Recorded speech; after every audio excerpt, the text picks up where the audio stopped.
사도행전 22장 3절에서 9절까지 말씀입니다. 사도행전 22장 3절에서 9절까지 말씀, 신약성경 227면에 있습니다.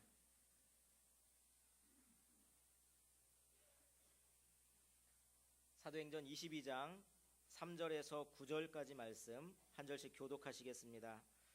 나는 유대인으로 길리기아 다소에서 났고 이 성에서 자라 가말리알의 문화에서 우리 조상들의 율법에 엄한 교훈을 받았고 오늘 너희 모든 사람처럼 하나님께 대하여 열심히 있는 자라.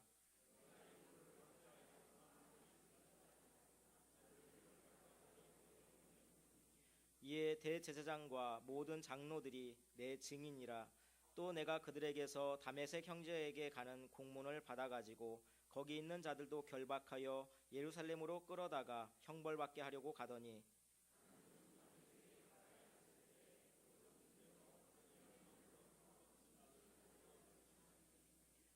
내가 땅에 엎드러져 들으니 소리 있어 이르되 사울아 사울아 내가 왜 나를 박해하느냐 하시거늘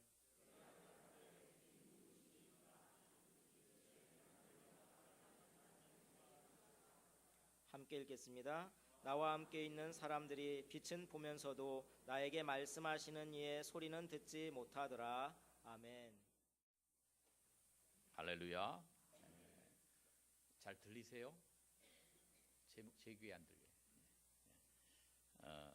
오늘 주님 앞에 나와 예배드리는 여러분 모두에게 하나님의 크신 은혜가 충만하시기를 주님의 이름으로 축원합니다. 요즘 중요한 개념 가운데 하나가 소통입니다. 서로 의사소통이 되어야 되고 서로 이해가 되어야 됩니다. 옛날에는 그저 이해가 안 돼도 다 순종했지만 요즘은 백성들도 안 그렇고 며느리도 안 그렇고 학생들도 그렇고 자녀들도 그렇습니다. 이해가 돼야 되고 소통이 돼야 돼요. 사실 세상에 나가서 어떤 사람이 성공을 하느냐? 설득을 잘하는 사람이 성공하게 되어 있습니다. 그래서 무슨 계약을 체결한다든지 무슨 물건을 판다든지 이것도요 다 설득이 돼야 가능한 거예요.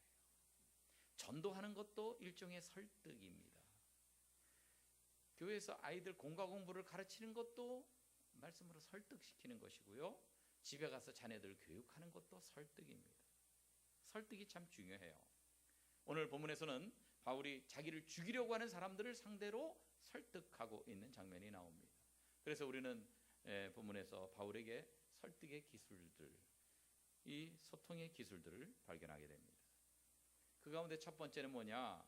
공감대를 형성하라 하는 거예요. 따라합시다. 공감대를 형성하라.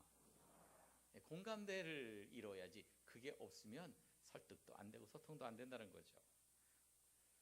1절 말씀에 보니까 자기를 죽이려고 하는 사람들을 향해서 뭐라고 말하고 있습니까? 부형들아 이렇게 부르고 있어요. 부형들아. 부형들아 이게 무슨 뜻이냐 하면 헬라어 원문의 뜻대로 하면 사람들아, 형제들아, 아비들아 뭐 이런 뜻이에요. 그러니까 자기를 죽이려고 하는 사람들에게 이 왼수들아 그런 게 아니라 내 가족 같은 사람들아 그렇게 얘기하고 있는 거예요. 내 아버지 같은 사람, 내 형제 같은 사람들이라고 그렇게 부르고 있다는 거죠. 나하고 관계없는 먼 사람들이 아니라 나하고 가까운 사람, 친근한 사람이라고 그렇게 부르고 있는 것입니다. 그렇습니다. 우리가 어떤 물건을 팔아도요 정말 그 사람에게 잘 되게 하려고 물건을 팔아야 되는 거거든요. 잘 되게 하려고.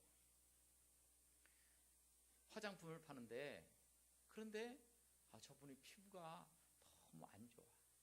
그런데 이것만 바르면 피부가 좋아질 것 같아요. 그런데 그걸 몰라서 못 사서 피부가 저 모양이니까 내가 저 양반 도와줘야 되겠다. 진짜 그런 마음으로 하면 그 상대방도 그 진심이 와 닿게 돼 있어요. 그런데 앞만 발라도 전혀 효과가 없을 화장품 가지고 가가지고 너는 이거 발라봐야 소용이 없겠지만 나는 돈을 벌어야 되겠으니까 오히려 피부에 역효과 있는 부작용이 있는 거지만 내가 팔아야 되겠다 이러면요 그거는 설득이 아니고 사기치는 거예요. 근데 상대방에게 정말 잘 되게 하려고 하는 그런 사랑의 마음을 가지고 하면 벌써 상대방도 느끼게 돼 있단 말이죠. 전도할 때도 마찬가지입니다. 정말 상대방이 영혼을 사랑하는 마음으로 그렇게 복음을 전하면 그 사람도 크게 마음에 와 닿아요. 그래서 정말로 공감대를 형성하면서 가깝게 느끼면서 가족같이 느끼면서 사랑하는 마음을 가지고 그렇게 접근을 하면 친근해지고요. 그 사람이 전신 갑주를 입고 마음에 무장을 하고 절대 안 받아들이려고 그러고 있다가도 마음의 무장이 해제가 되는 것입니다. 그래서 바울은 2절에서도요, 자기가 본래 태어난 그 길리기아에서는 헬라어를 쓰는데, 그런데 여기 있는 청중들이 히브리어를 쓰는 사람들이니까 히브리어를 사용해서 말을 합니다.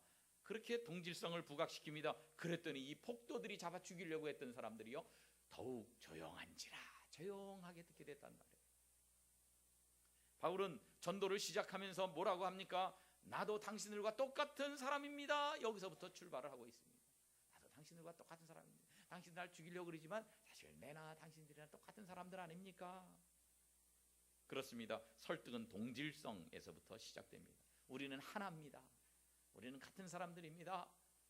우리는 같은 편입니다. 같은 민족입니다. 이렇게 마음의 벨트를 걸어야 그 마음 문이 쉽게 열리는 거죠.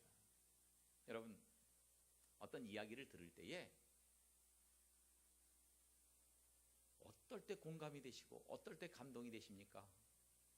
그 다른 사람 얘기인데도 불구하고, 드라마 얘기인데도 불구하고 그 얘기가 내 얘기 같을 때에, 내가 그 주인공인 것 같은 느낌이 들 때에, 그때 내가 몰입하게 되고 그때 감동이 있고 그때 공감이 가는 거예요.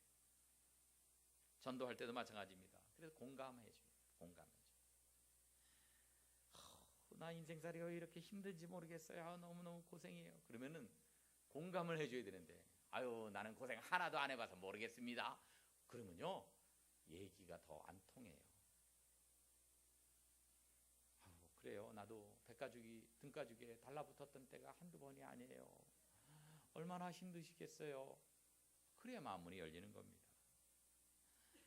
아유 나는 힘들어서 자살하고 싶어요. 죽고 싶어요. 그러면 그래요. 나도 그런 마음이 들 때가 많았어요. 힘드시죠? 그래야 되는데 그렇게 안 하고 이 병신 육갑 떨고 있네. 너 같은 건 곧다기 그 틀려먹은 생각을 갖고 있는 거는 밥이나 죽 내지 말고 빨리 죽는 게 애국하는 길이요. 죽어서 지옥이나 가라.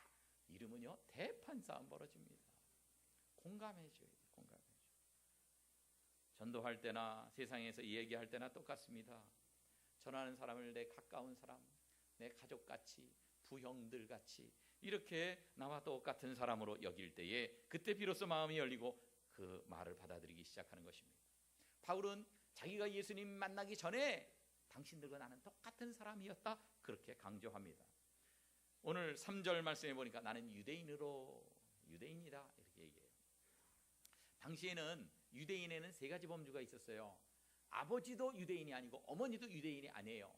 그런데 나는 유대인으로 살겠다 그렇게 결심하고 일정한 과정을 거쳐서 유대인이 되는 경우가 있습니다.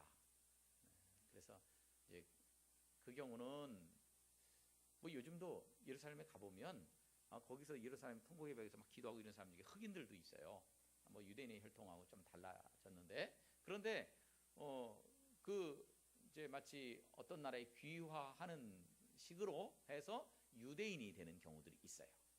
또 아버지는 유대인이 아닌데 어머니가 유대인인 경우는 유대인으로 간주해 줍니다. 왜냐하면 자녀들 교육에서는 어머니가 굉장히 중요한 역할을 한다는 거예요. 그러니까 아버지만 유대인인 경우는 유대인으로 안 쳐줘요. 어머니만 유대인인 경우는 그래도 유대인으로 쳐주더란 말이죠. 그런데 아버지도 어머니도 다 유대인인 경우가 있어요. 그리고 아버지도 어머니도 다 유대인인 경우는 뭐 진골성골 같이 우리가 저 사람들 유대인은 유대인이죠. 우리가 진짜 유대인이야. 이런 묘한 생각들을 가지고 있었단 말이에요. 바울 사도가 말하는 거예요. 나는 진짜 유대인이다. 빌립보서 3장 5절에서 그렇게 말합니다. 나는 8일 만에 할례를 받았다. 태어난 지 8일 만에 할례 받았다는 것은 아버지도 유대인이었다는 거예요. 어머니뿐만 아니라. 이스라엘 족속이다. 베냐민 지파다. 나는 나중에 이방인이었다가 유대인으로 편입돼 들어온 사람이 아니다. 그런 사람은 지파가 없거든요. 난 베냐민 지파다. 옛날부터 난 유대인이었다. 그 얘기입니다. 히브리인 중에 히브리인이다. 엄마 아빠가 다 히브리인 유대인이다. 그리고 율법으로는 바리새인이다. 이와 같이 자기가 혈통에 있어서나 어떤 면에 있어서도 손색 없는 정통 유대인이다. 당신들과 똑같은 유대인이다. 반만 유대인이 아니다. 뭐 그렇게 말하고 있는 것입니다. 또 3절에 계속 보면 가말리엘의 문화에서 공부를 했다고 말합니다. 가말리엘은 당시 유명한 교법사였습니다. 즉 율법 선생이었습니다. 그 당시에 그 쌍벽을 이루고 있는 사람 가운데 힐렐과 가말리엘이 있었는데 이 가말리엘 문화에서 공부를 했다는 거예요. 이 가말리엘이 얼마나 존경을 받은 사람이냐면 이스라엘 역대에 7명에게만 랍반이라는 칭호를 줬어요. 우리의 랍비라는 뜻인데 나의 랍비, 그 랍반이라는 칭호가 바로 이 가말리엘에게 주어졌어요. 그러니까 그런 가말리엘에게서 배웠다는 것은 당대 율법에 대해서 누구에 못지않게 정통한 식견을 가졌다, 그 얘기입니다. 또 계속 보면 파란 글씨로 우리 조상들의 율법에 엄한 교훈을 받았다 그랬어요. 바울이 철저하게 율법을 배웠고 철저하게 율법대로 살았다, 그 얘기입니다. 그 밑에 까만 글씨 있죠? 같이 읽어볼까요? 오늘 시작. 오늘 너희 모든 사람처럼, 너희 모든 사람처럼. 이건 뭔 얘기입니까? 나도 너희 모든 사람과 똑같은 사람이다, 그 얘기입니다. 동질성을 강조하는 겁니다. 똑같은 사람이다. 우리가 똑같은 사람이다. 내가 다른 사람이고 날 때려 죽여야 될 사람이 아니라 똑같은 사람이다. 너희 모든 사람처럼 하나님께 대하여 열심히 있는 자라. 바울 사도도 열심히 있는 사람이지만 거기에 있던 사람들도 다 열심히 있는 사람이 보통 유대인이 아닙니다. 열심히 특심하니까 이 복음 전하는 예수 믿으라고 전하는 이 바울을 때려 죽이려고까지 하는 거예요. 열심히 있으니까 더 그렇게 하는 거예요. 열심히 있는 것도 똑같다, 우리 그렇게 얘기를 합니다. 빌립보서 3장 6절에 보니까 자기가 열심으로는 교회를 박해했던 사람이다, 그렇게 얘기를 해요. 오늘 본문 4절에 보니 내가 이 도를 박해하여, 즉 기독교를 박해했다는 거예요. 기독교를 박해하여 사람을 죽이기까지 하고. 누구를 죽였다는 거예요? 스데반을 죽였다는 거예요. 스데반 죽이는 일에 앞장섰고 거기에 돌로 쳐서 죽이는데 내가 어떻게 했다? 주모자로서 그 사람들의 옷을 맡았다. 이건 내가 증인이 되고 이건 내가 책임지겠다. 그렇게까지 기독교를 박해하는데 앞장섰던 사람이다. 너희들도 기독교 박해하려고 지금 이렇게 하는데 나도 그랬다. 나도 당신들 못지않다. 나도 너희들과 똑같은 사람이다. 그래서 남녀를 결박하여 감옥에까지 넘겼던 사람이 바로 나다. 그렇게 이야기를 하는 겁니다. 나도 기독교 용납할 수 없었다. 이 사람들은 세상 어지럽히는 사람들로 생각했다. 율법을 지키기 위해서 내가 이 사람들을 잡아 죽이려고 이렇게 노력했던 사람이다. 당신들이 나를 때리던 것과 마찬가지로 나도 그랬던 사람이다. 그렇게 얘기를 합니다. 5절 말씀해 보니까 다메섹에 있는 기독교인들에게까지 가서 그래서 그 사람들을 모조리 잡아다가 감옥에 집어넣고 벌 주려고 종교 지도자들이 서명한 체포영장, 여기 공문이라고 나왔어요. 이 체포영장을 받아가지고 내가 다메섹까지 가던 사람이다. 그런데 여러분, 다메섹이 요 가까운 데 있는 줄 아십니까? 요 앞에 우리 교회에서 요 앞에 미림여고 정도로 가까운 데인 줄 아십니까? 다메섹까지가 240km예요. 가까운 거리가 아닙니다. 당시에는 그냥 도보로 걸어서 다녔으니까 1시간에 빨리 걸어서 10리를 간다고 하더라도 4km를 간다고 하더라도 또 하루에 12시간을 걸어간다고 하더라도요, 그래도 5일은 좋게 걸리는 거리입니다. 그러니까 왕복 열흘이 걸리는 그런 거리. 그 먼 길을 붙잡아 온다고 누가 상 주는 것도 아니고 돈 주는 것도 아닌데 특별한 열심을 가지고 율법을 사수해야 된다, 이 열심을 가지고 거기까지 갔다는 겁니다. 그래서 나중에 바울은 갈라디아 교회에 편지를 보내면서 이렇게 고백을 하죠. 갈라디아서 1장 13절에서 내가 유대교회에 있을 땐 그때 아니면 너희 다 들었잖냐. 하나님의 교회를 심히 박해했다. 교회를 멸하려고 했다. 14절 말씀, 내가 동족 중 여러 연갑자가 뭔지 아십니까? 연갑자. 성경을 읽기는 많이 읽었는데 연갑자가 무슨 뜻이냐? 별거 아니에요. 나하고 연배가 비슷한 사람을 말하는 거예요. 나하고 연령이 비슷한 사람, 내 동족 중에 그 많은 나하고 연령이 비슷한 사람보다 내가 유대교를 지나치게 믿어가지고 내 조상의 전통에 대해서 그 영갑자들보다 더 열심히 있었다, 뭐 그 얘기입니다. 이렇게 열심히 있었던 사람이라는 거예요. 열성적으로 조상의 유전을 지키고 유대교를 지키기 위해서 발벗고 나섰다. 그 일이면 목숨까지도 아깝게 생각하지 않았다. 누구처럼? 여기 있는 당신들처럼 나도 그랬다. 그 얘기를 바울이 하고 있는 것입니다. 나도 따지고 보면 당신들과 별반 다를 것이 없는 사람이다. 동질성을 말하고 있습니다. 그러니 사람들의 귀가 열리지 않겠습니까? 여러분, 우리가요 집에 가서 자녀들하고 얘기할 때에도요 공감대를 형성해가면서 말을 해야 됩니다. 왜 자녀들이 부모하고 얘기를 안 하려고 그럽니까?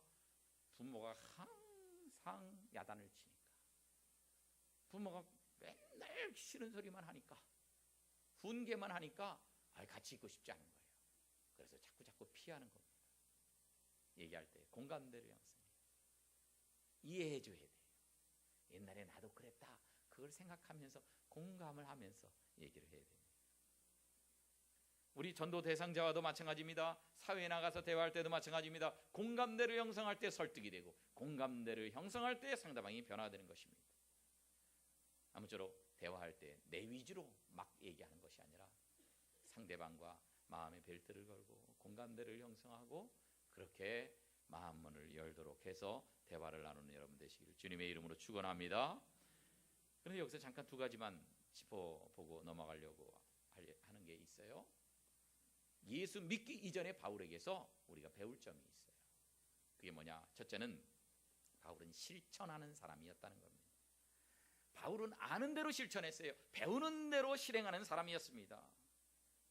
옳은 일이다 그러면 누가 뭐래도 그렇게 행하는 사람이었어요. 그래서 빌립보서 3장 6절을 보면 이런 말씀이 있어요. 율법의 의로는 흠이 없는 자라. 율법의 의로는 흠이 없는 자라. 이게 뭔 말입니까? 여러분, 흠이 없다. 율법 지키니까 얼마나 어려운데, 그런데 그 모든 율법을 다 지켜서 내가 흠이 없다, 아무나 할 수 있는 말이 아닙니다. 정말로 이렇게 살았던 사람이에요. 바울이 철저하게 살았던 사람입니다. 자기가 아는 대로 살았어요. 믿는 대로 행했던 사람입니다. 여러분, 지성인의 약점이 뭔지 아십니까?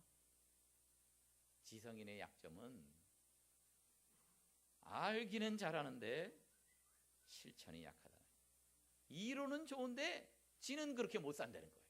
이게 지성인의 약점입니다. 그런데 바울도 지성인이지만 그 약점을 극복한 사람이었어요. 극복했어요. 자기가 아는 대로 살아갔습니다. 믿는 대로 실천했습니다. 사랑하는 성도 여러분, 여러분은 어떻습니까? 여러분은 아는 대로 살고 계십니까? 여러분이 믿는 대로 실천하고 계십니까? 회심 이전의 바울이지만 우리는 그에게서 이것을 배워야 돼요. 믿음이라는 게 뭐냐? 믿음이라는 건요, 주님이 하라고 하시면 하는 게 믿음이에요. 주님이 믿으라고 하시면 믿는 게 믿음이에요. 주님이 하지 말라고 하시면 안 하는 게 믿음이에요. 그런데 우리는 그러지 못할 때가 많아요. 주님이 하라고 하시면은 내가 그걸 어떻게 해요? 나는 못해요. 믿으라 그러면 그런 기적이 어떻게 일어나겠어요? 못 믿습니다. 이거 하지 말아라. 마음은 원이로되 육신이 약해서요. 그러면서 또 못합니다. 바울은 이 실천의 면이 강했습니다.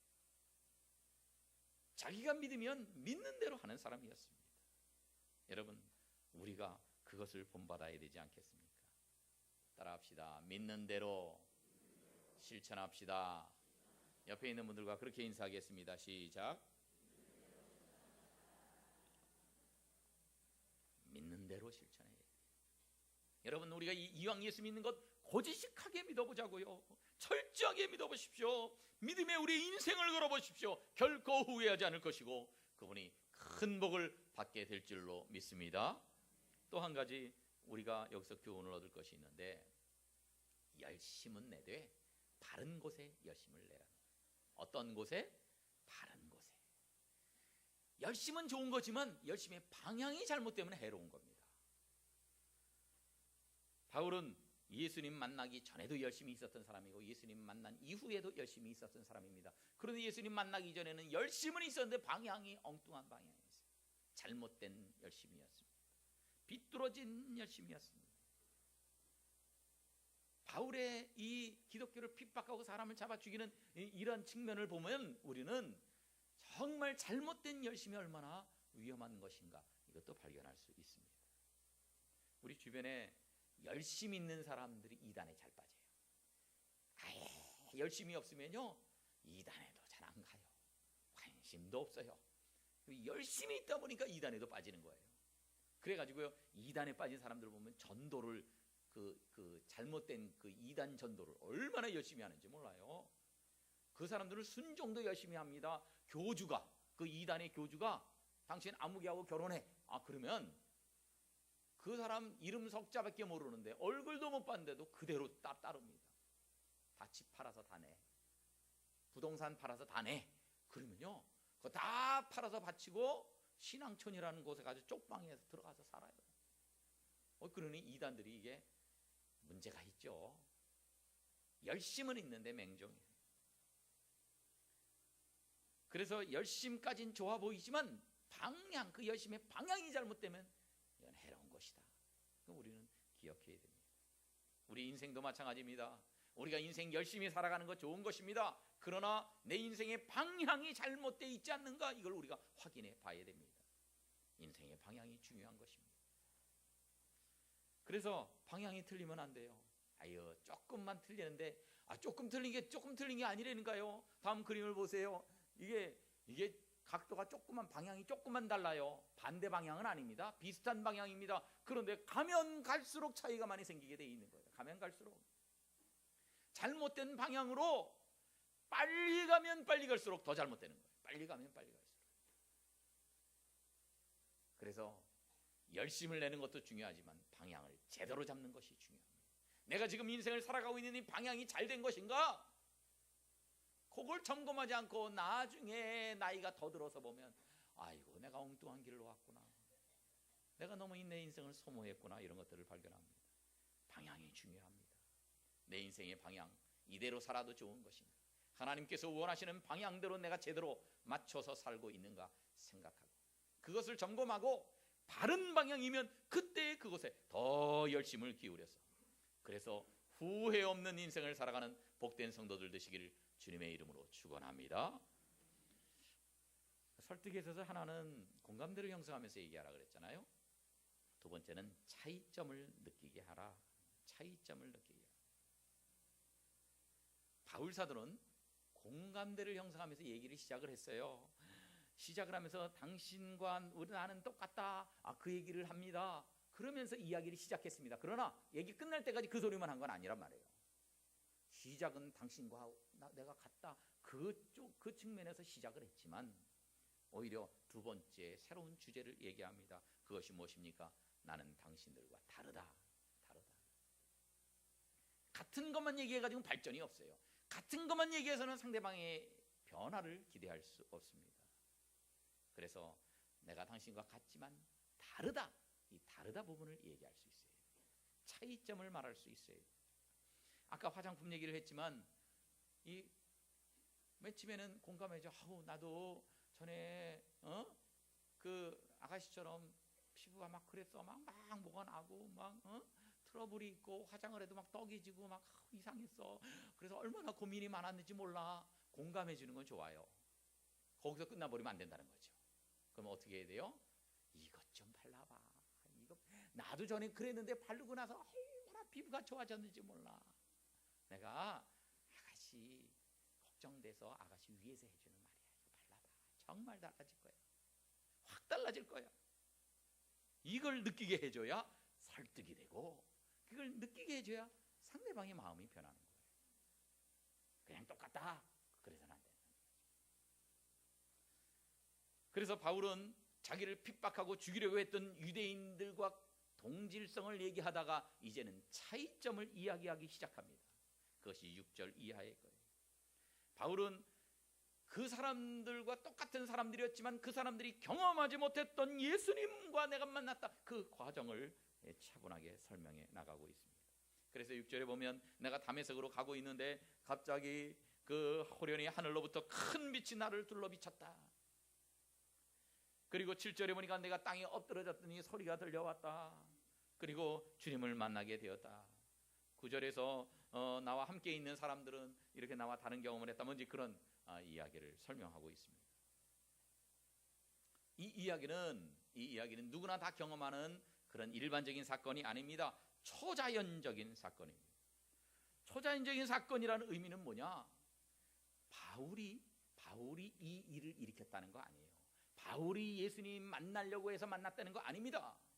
바울은 예수님 만날 걸 생각도 안 해서 예수 믿는 사람을 잡아 죽이려고 가고 있는데 갑자기 예상치도 않게 초자연적인 사건이 일어나면서 예수님을 만나는 그런 특별한 사건이 생겼다는 겁니다.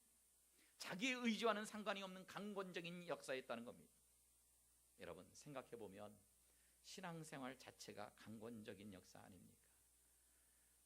내가 꼭 예수 믿으려고 내가 애를 쓰고 노력해서 예수 믿은 게 아니고, 어떤 사람은 질병 때문에 예수님 믿게 되고, 어떤 사람은 실패를 통해서 예수님 만나게 되고, 어떤 사람은 자녀 문제 때문에, 어떤 사람은 역경과 시련을 통해서 하나님께서 그 사람을 붙잡아 주시지 않았습니까? 내가 나를 구원한 게 아니라 하나님이 오셔서 나를 구원해 주시지 않았습니까? 내가 내 의지로 예수님 선택했다, 내가 현명해서 그래서 신앙생활을 하게 됐다 생각하면요, 그 사람은 하나님의 은혜가 무엇인지 모르는 사람이에요. 바울은 얘기합니다. 나는 내 의지와는 관계없이 주님 앞에 갑자기 그날 붙들린 사람이 되었다. 주님이 나를 붙들어 주셨다. 내가 본래 당신들과 다를 바가 없는 사람이었는데 갑자기 주님께 붙잡히게 되었다고 고백하고 있는 것입니다. 어떤 사람들은 이 초자연적 사건이 이거 바울의 환상 아니냐 그렇게 얘기하는데 그렇지 않습니다. 주로 환상이나 헛개비 보는 걸 언제 보냐? 어둑어둑하거나 깜깜할 때 봐요. 귀신도 밤에 많이 봐요. 그런데 낮에는 잘 안 봅니다. 그런데 오늘 6절 말씀 보니까 다메섹에 가까이 갔을 때 시간이 어떻게 됐다 그랬어요? 오정쯤 돼, 정오, 낮 12시쯤 됐다는 겁니다. 환한 한낮에 발생한 일이었다는 거예요. 잠자다가 꿈꾸다가 주님 만난 게 아니라는 겁니다. 비몽사몽간에 헷갈린 게 아니라는 겁니다. 한낮에 체험한 확실한 사실이라는 겁니다. 다른 사람들도 같이 일부를 경험할 수 있을 정도로 분명한 사실이었다는 거예요.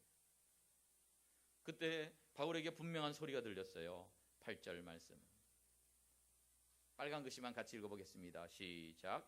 나는 내가 박해하는 이때 바울과 예수님과의 만남이 이루어졌습니다. 여러분, 바울이라는 사람이 어떻게 변화됐습니까? 언제 변화됐습니까? 바울이 율법학자입니다. 바울이 지성인입니다. 그런데 율법을 배우다 변화됐습니까? 아닙니다. 세미나 하다가 변화됐습니까? 아닙니다. 공부하다가 변화되었습니까? 예수님을 만날 때에 변화가 되었습니다. 그렇습니다. 우리 자녀들도 언제 변화가 됩니까? 그들이 인격적으로 예수님을 만날 때 변화되는 거예요. 우리가 전도하는 사람들도 언제 변화됩니까? 예수님 만날 때의 근본적인 변화가 그에게 생기는 것입니다. 예수님 만나기 전에 바울은요, 자기를 돌로 치려고 했던 그 유대인들, 거기에 있었던 유대인들과 다를 바가 없었다고 말합니다. 자기도 철저한 박해자였습니다. 잘못된 열심이 얼마나 위험한 것인가를 분명하게 보여준 사람입니다. 그러나 예수님을 만나자 바울은 전적으로 달라지기 시작했습니다. 바울은 180도 달라졌습니다. 놀라운 변화가 그에게 생겨났습니다. 그야말로 전 세계에 그보다 더 큰 영향을 끼칠 수 없는 사람으로서 그가 첫 발을 디디기 시작한 것은 바로 예수님 만난 그 순간입니다. 여러분, 예수님을 만나면 이렇게 변화되게 되어 있습니다. 예수님을 진실하게 만날 때에 우리가 새 사람이 되게 되어 있습니다. 여기 계신 여러분들은 어떻습니까? 예수님 만나고 얼마나 변화가 되셨습니까? 내가 예수님 믿기는 믿는데 안 믿던 데와 똑같다면 내가 회개해야 됩니다. 내가 예수님 믿기는 믿는데 불신자와 내가 똑같은 삶을 살아가고 있다고 한다면 내가 제대로 예수 못 믿는 겁니다. 내가 예수님 믿는데 고치지 못한 성품, 고치지 못한 습관, 고치지 못한 내 인격, 성령님 내 속에 오셔서 나를 변화시켜 주시옵소서. 그와 같이 하나님 앞에 기도하는 가운데 예수님 믿고 변화되어서 어떤 사람이든지 내가 예수 믿고 이렇게 바뀌었노라고, 이렇게 달라졌노라고 간증하고 증거할 수 있는 복된 주의 백성들 다 되시기를 주님의 이름으로 축원합니다.